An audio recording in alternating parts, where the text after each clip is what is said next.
Je n'ai pas écrit cette homélie en pensant exactement à vous, les enfants, les scouts là-haut sur la tribune, mais je vais essayer de ne pas vous oublier. Vous êtes très courageux, vous avez affronté le froid, et vous venez aussi à cette célébration de la messe. Et les deux, chacun de sa manière, à sa manière, c'est un beau cadeau de vos responsables.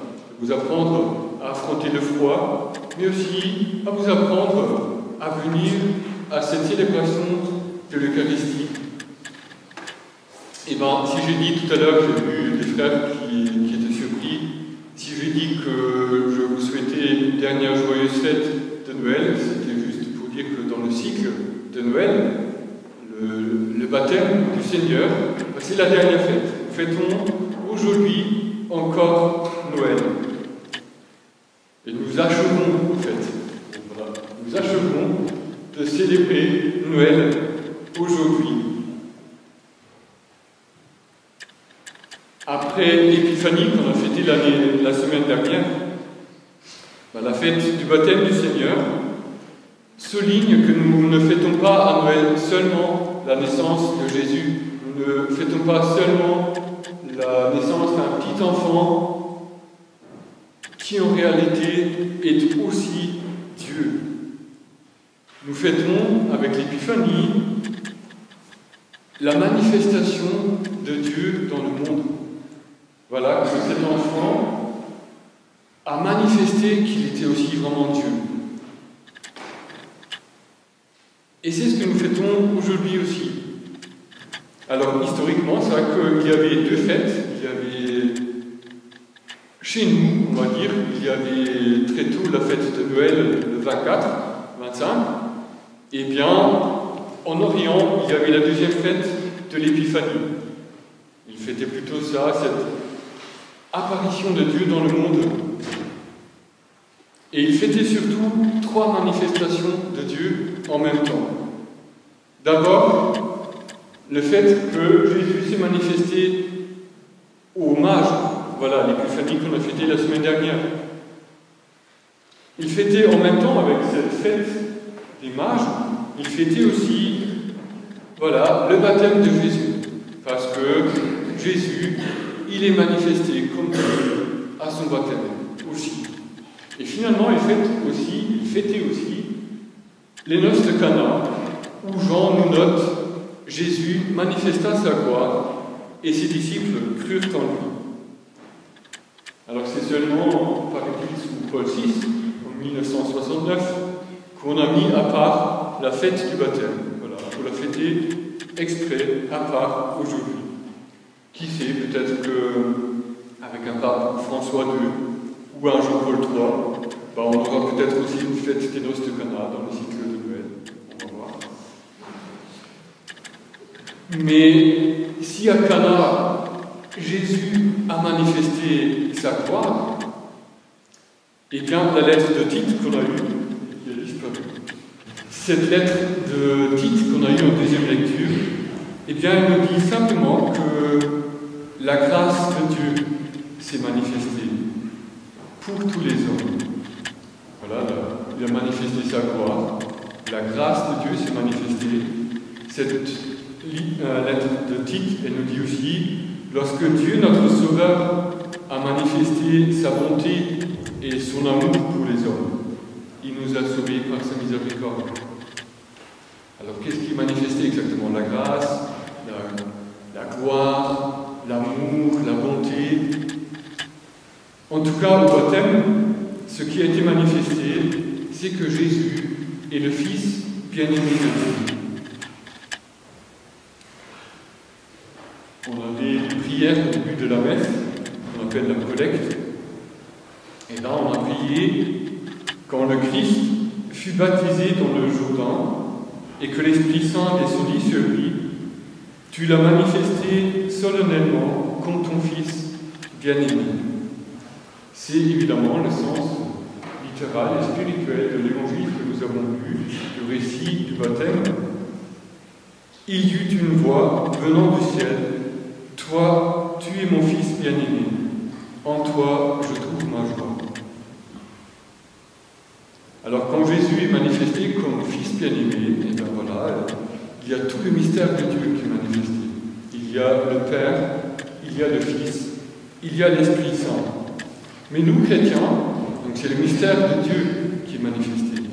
Mais nous, chrétiens, quand nous célébrons le baptême de Jésus, eh bien, nous ne reconnaissons pas seulement le mystère de Dieu manifesté un peu dans cet enfant dans la crèche, dans le baptême du Seigneur.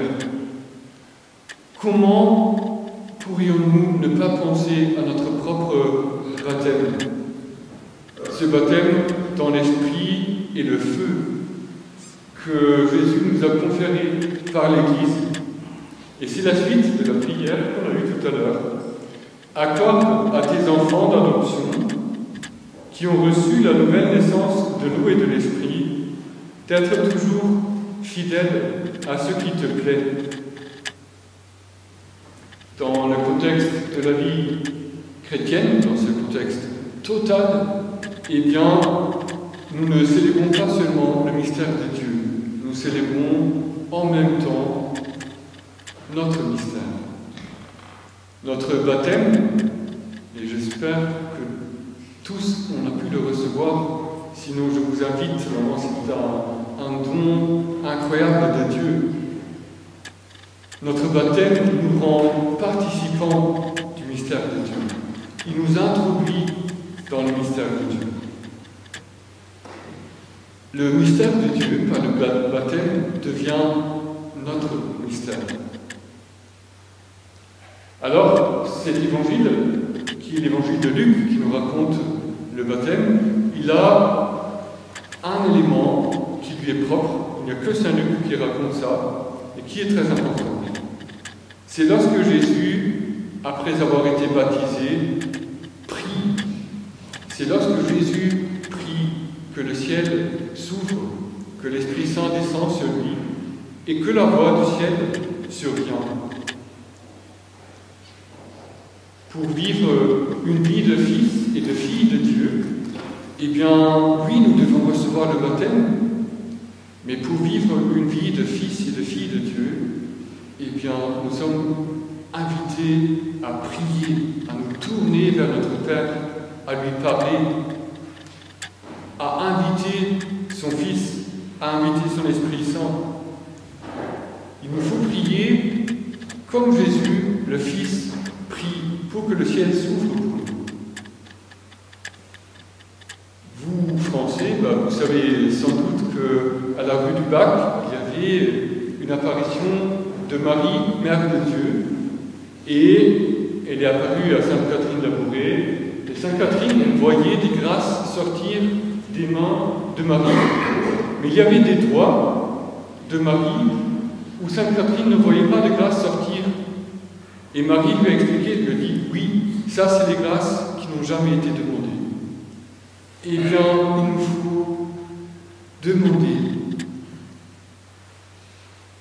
Dieu donne, il donne largement, mais il ne donne pas au blasé. Il n'aime pas nous forcer à notre bonheur. Il donne, il manifeste, mais comme le dit Saint Jean, mais à tous ceux qui l'ont accueilli, il a donné le pouvoir de devenir enfant de Dieu. Là, il nous faut demander par Marie cette grâce de devenir plus encore fils, fille bien-aimée de Dieu. Que l'homme assoiffé s'approche, que l'homme de désir reçoive l'eau de la vie gratuitement. Saint Jean de la Croix, il va s'écrier, mais ô âme, à quoi vous amusez-vous? Il ne s'agit pas d'être juste spectateur du mystère de Dieu, d'être juste consommateur même. Il nous faut être des hommes et des femmes de désir. Par le baptême de Jésus nous appelle à la conversion pour recevoir plus pleinement l'Esprit du Fils. Il y a en fait deux choses qui font la joie de Dieu. La première, il nous l'a dit dans l'Évangile, « Toi, tu es mon Fils bien-aimé, en toi je trouve ma joie. » Mais il y a une deuxième chose qui fait la joie, de Dieu, c'est lorsqu'un pécheur se convertit pour recevoir plus encore l'Esprit du Fils. Et même peut-être sans être un grand pécheur notoire, c'est quand un religieux se convertit pour demander plus encore de vivre plus en fils et en fille de Dieu. Sainte Marie, Mère de Dieu, obtiens-nous la grâce